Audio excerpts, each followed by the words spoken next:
Hello everyone, today I'm going to be reviewing John Mayer's new album, Sob Rock. If you guys would like to skip right to the section where I give a little bit of context and talk about my relationship with his music, or to my actual review, I have a timestamp on the screen right here to both parts if you guys want to skip to those. Also, just check down below in the description if you guys would like to skip around. Let's just get into a couple of disclaimers. Number one, this is just my personal opinion and interpretation of the songs. I'd love to hear yours down below, just keep it respectful. I don't condone his past actions and things that he said. He deserves to be held accountable for those. I'll be reading off my phone as I always do. Everything that I reference in this video will be down below in my description if you're interested. If I have any notes that I forget to add, check down below. I might have a pinned comment. And sorry for any dust particles that you may see on the screen or any background noise. And now we're into the context and my relationship with this music part. So I casually started listening to Neon last year, and I'll just listen to it occasionally. And in April of this year is whenever I decided to listen to his entire discography. And The Search for Everything is one of my favorite albums from him for sure. I really love the album. And I only listened to Carry Me Away, and I guess I just feel like a time or two. And I also chose to take a break from listening to him for a bit so I didn't overplay the singles for myself. And I figured that I would like the album going in, and I was excited to hear it. And now I'm going to break down all the songs. So first up, we have Last Train Home. This is a solid opening track. The message that he doesn't want to play games regarding relationships and that he's ready to settle down. This has a lovely guitar solo in here, beautiful vocals from Maren Morris, and the music video is truly excellent. And I did a reaction to the music video. If you guys are interested, just check down below in the description and also in the cards as well. Next up is going to be Shouldn't Matter, But It Does. So he sings about thinking about the past and little details that you still find yourself hung up on regarding relationships. And it's like, it shouldn't matter because it's over, but it does because I want to know why didn't this work out? Like, I'm still trying to piece everything together. And I think that is an interesting concept. And I think that he did an excellent job of fleshing it out on this song. Favorite lyric, I shouldn't be angry. I shouldn't hold on. I shouldn't leave messages in every little song. It could have been always. It could have been me. We could have been busy. Naming baby number 3. And next up, we have New Light. This song still sounds so fresh after 3 years. And that's just a testament to how amazing the production on the song is. And the instrumentation of the song is spot on as well. This is incredibly refreshing. I've listened to it so many times and I still do not get tired of this song. And I remember hearing it for the first time, I just instantly fell in love with it. There's a vibe, there's a certain atmosphere that this song has. And yeah, it just has so much replay value. This song is a true banger. And I'm really glad overall that he wasn't afraid to try something new with this song because I think that it really did pay off for him. Really love the song. Now we're on to Why You Know Love Me. I think that the title for the song is silly and I get why people don't like the chorus. After I heard his explanation of why he chose this title, which he explains in his Apple Music interview, I'll have it down below in the description if you haven't seen it already. It definitely does make more sense. And I can get why people would be like, oh, why don't you just do Why Don't You Love Me? And I try to sing that in my head, but I think Why You Know Love Me sonically, like, it kind of like fits more, like with the vocals and everything.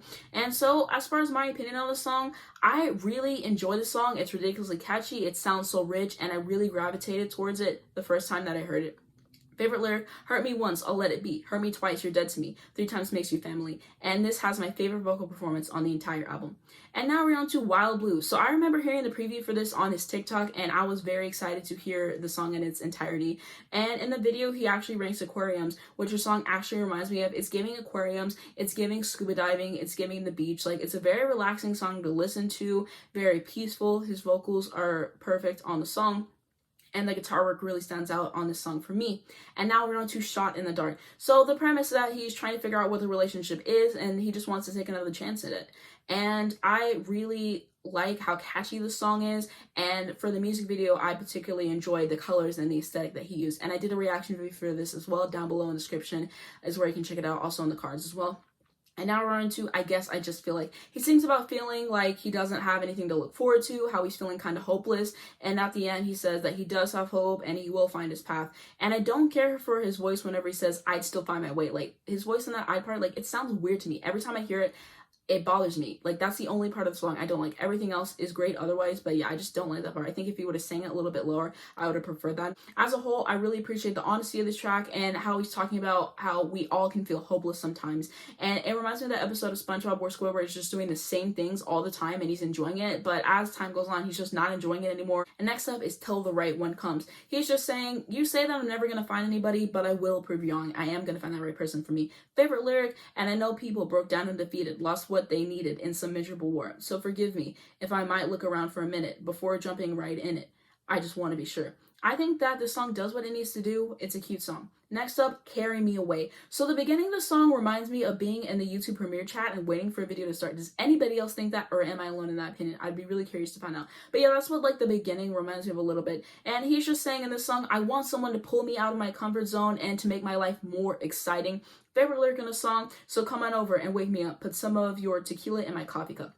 Sonically, this song is amazing. I just really love how this song feels. It feels like the beach. It feels like summer. Just the way that this song makes me feel, the vibe of the song, like I'm really, really connected with the song and everything. And I know that he added different drums to it and just changed it a little bit. And I think that the changes were definitely needed. And I like this new version that he has on the album. Next up, All I Want Is to Be With You.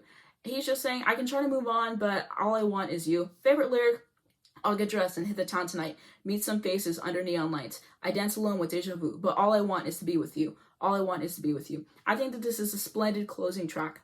And now on to my favorites. My favorites are going to be New Light, Why You Know Love Me, Wild Blue, and Shot in the Dark. Of course, my opinions can change over time. And now onto my overall thoughts. So the songwriting on this album is good. There are some great lyrics all of this album, as I have discussed throughout this video, but I wish that there were more standout moments in that regard. The songs aren't as lyrically complex as his previous albums, and there tends to be some repetition, which I have noticed. And overall, this album was extremely well done, from the music videos to the stunning instrumentation he has all throughout this thing. I think that he really nailed the 70s and 80s aesthetic that he was going for on this album, and that there's a song for everybody on here. You can have the summer of your life to this album, or you can sob to it. And I like how the music as a whole doesn't take itself too seriously, and I think that the cheesiness of some of the songs adds to the charm of the record. Every song fits on this album, which really makes me glad to hear he said that he had 10 songs locked for this album, and I think by doing that, this album is more focused and cohesive than his last album, and I think that taking a break from listening to him for a bit was a wise choice, and I'm sure that that has a part in it as well.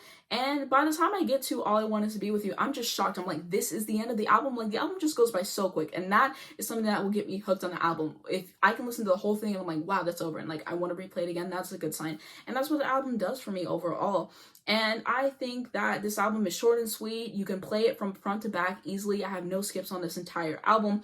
And it just really takes you on a journey, and it shows his talents as a songwriter, as a singer. By the way, he has improved so much as a singer from his first album. Like, he sounds so much better. Like, I think every album he has really improved vocally.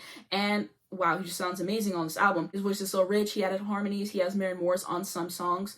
And also his talents as a guitarist and a producer as well. And I think that overall that this is a very solid body of work for me personally. I think it's cool how on each streaming platform there's a custom sticker for the album. I think that that was a really nice touch. And I'm gonna add a picture I found from Reddit just showing you guys that really quick. And overall, this album is giving aquarium vibes. Like I said, scuba diving, summer, Back to the Future, the movie Grease. It reminds me of all of those things, and I absolutely adore it. And this album did not disappoint me. It did exactly what it needed to do. It feels like light. It feels like healing and refreshing overall. And I really needed this album at this time. He gets into the serious topics like heartbreak, wanting to find somebody, struggling about the past, and everything in between. And I think that he does it well on this album. It's one of my favorite albums this year so far, and I really do love it, and I'm curious to know what you guys think of it. Let me know your favorite songs, interpretations, everything in the comments down below. And I am planning to do a video ranking his entire discography at some point, so if you're interested in seeing that, definitely subscribe to my channel. Like I said, I did a reaction video to 2 of his music videos, so just check that down below if you're interested. If you enjoyed this video, please be sure to give it a like. Also hit the subscribe button right down below. If you hit the bell, you get a notification for every single time I post. I do have a second channel, first link down in the description, a Twitter and Instagram, as well as information on a bunch of important topics to get you guys educated. Thanks so much for watching, and I'll see you in my next one.